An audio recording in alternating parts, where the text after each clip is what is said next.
triplex villas at Bachpalli, APR Projects. రాజకీయాల గురించి ఇంత తెలిసిన మీరు ఎందుకు వచ్చారు అసలు రాజకీయాలకి? ఒక ఉన్నత కుటుంబంలో పుట్టారు, ఒక సైంటిస్ట్ వైఫ్ మీరు. నేను కళ్యాణ్ గారి సిద్ధాంతాలను నమ్ముతాను సార్, ఆయన్ని గౌరవిస్తాను. సో ఆయన వల్ల మార్పు వస్తుంది అని బలంగా నమ్మిన వ్యక్తిని. అలాగే కుటుంబంలో కూడా ఒక్క హస్బెండ్ ఒక్కటే ప్రోత్సహించిన వ్యక్తి. ఈ ఇరుపక్కల అత్తగారి ఇళ్ళలో కానీ అమ్మగారి ఇంట్లో కానీ ఎవ్వరు ప్రోత్సహించలేదు, ఓన్లీ సింగిల్ పర్సన్ ప్రోత్సహించారు.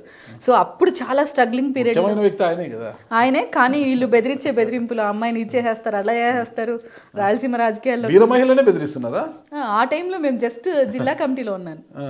సో అప్పుడు జగన్మోహన్ రెడ్డి గారు పీక్స్ లో ఉన్నారు ఆ టైంలో. సో మాటే శాసనంగా అరెస్టులు, ఇబ్బందులు, ఎక్కడికక్కడ కట్టడ్లు, దాడులు అన్నీ జరిగేవి. సో ఈ అమ్మాయిని వదిలేస్తున్నాం, అమ్మాయిని ఖచ్చితంగా చంపేస్తారు, అట్లా ఇట్లా అమ్మాయికి ప్రాబ్లం ఉంటుంది. అంటే మేము రాయలసీమ ప్రాంతం, కొంచెం బిజినెస్లు పాడు ఉంటాయి అమ్మ వాళ్ళకి, దాని మీద ఎక్కడ అటాక్ జరుగుతుందో, ఈ అమ్మాయి వల్ల అందరూ సఫర్ అవుతారని చాలా భయపడ్డారు. సో ఆన్ దట్ టైం నాకు కొంచెం గట్టిగా పట్టుకున్నాను నేను. లేదు, మనం ప్రూవ్ చేసుకుంటే కదా. సో ఎప్పుడైతే పార్టీ కంట్రోల్లోకి వెళ్ళిపోయి మేము స్టేట్ పొజిషన్స్లోకి వెళ్ళామో, పార్టీ సెక్యూర్ చేస్తుంది మన బిడ్డని అన్న ధైర్యం ఫ్యామిలీలో వచ్చింది. సో ఇప్పుడు అందరూ సపోర్ట్ చేస్తున్నారు. ఆన్ దట్ టైం అది నేను అంటున్నాను. అది మనం స్ట్రగ్లింగ్ లో ఉన్నప్పుడు మనకి ఎవరు సపోర్ట్ చేయరు, అప్పుడు మనకు మనమే ధైర్యం చెప్పుకొని ఆ రోజు నేను అందరూ వ్యతిరేకించిన లేదు, నేను నమ్ముకున్న సిద్ధాంతం కరెక్ట్, నేను ఫైట్ చేద్దామని నిలబడ్డాను. దేవుడు నన్ను ఈ స్థాయిలో నిలబెట్టాడు అనుకుంటాను. ఒక్కసారి మీ కుటుంబ నేపథ్యం గురించి వివరించండి. నాన్నగారి పేరేమిటి? కృష్ణమూర్తి. అమ్మగారు? విజయలక్ష్మి గారు. రాజంపేట, నందులూరు. సో అక్కడ హ్యాపీగా మాకు ఫార్మ్స్ ఉన్నాయి, ల్యాండ్స్ ఉన్నాయి. So well settled. సంతానం మీరు? ఇద్దరు, తమ్ముడు, నేను. తమ్ముడు ఏం చేస్తారు? తమ్ముడు సాఫ్ట్వేర్. మీ స్టడీస్ అంతా? నాది బీటెక్ డిగ్రీ అయిపోయింది, ఇప్పుడు ఎల్ఎల్బి కూడా కంప్లీట్ అయింది.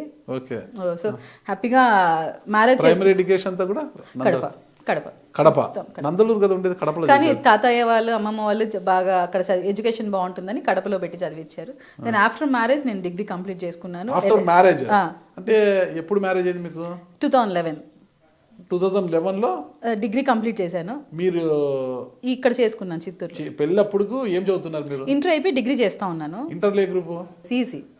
డిగ్రీ? బీకామ్. బీకామ్ పాస్ అయ్యారా? అయిపోయింది సార్. బీకామ్ ఆనర్సా జనరలా? జనరల్. బీకామ్ జనరల్ చేశాను. దాంతో అమ్మాయిలంతా బైపీసీ అది చేసేదో నర్సింగ్ పోలనో లేదంటే మెడిసిన్ చేయాలనో ఏజీబీఎస్ అనుకుంటారు కదా, బయట పంపి అంత థింకింగ్ అయితే ఎవరికి లేదు సార్. హ్యాపీగా మ్యారేజ్. రిచ్ ఫ్యామిలీ మీరు? అలా ఏం కాదు, వెల్ సెటిల్డ్. హ్యాపీగా మ్యారేజ్ చేసాం. ఒక సైంటిస్ట్ అబ్బాయి బాగా చూసుకుంటాడు, ఇంక మనకి ఎందుకు, మన పాప ఏం జాబ్కి వెళ్ళాలని. సైంటిస్ట్ ఇంటర్మీడియట్ అమ్మాయిని ఎందుకు పెళ్లి చేసుకున్నాడు? ఆయన డిగ్రీ చేస్తున్నాను కానీ ఆయనకు నచ్చాను, ఆయన చేసుకోవాలనుకున్నారు.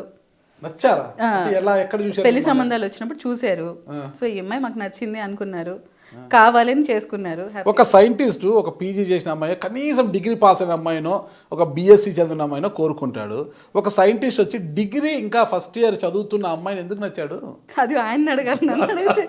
మా ఫ్యామిలీ ప్రపోజల్ వాళ్ళు వచ్చారు, చూశారు, నాకు పాప నచ్చింది అన్నారు. వాళ్ళ ఇంట్లో కూడా ఈ అమ్మాయి కావాలనుకున్నారు, ఆ రోజు చేసుకున్నారు. హ్యాపీగా ఖచ్చితంగా ఈ అమ్మాయి కావాలని వాళ్ళు చేసుకున్నారు. నచ్చాడా లేదా?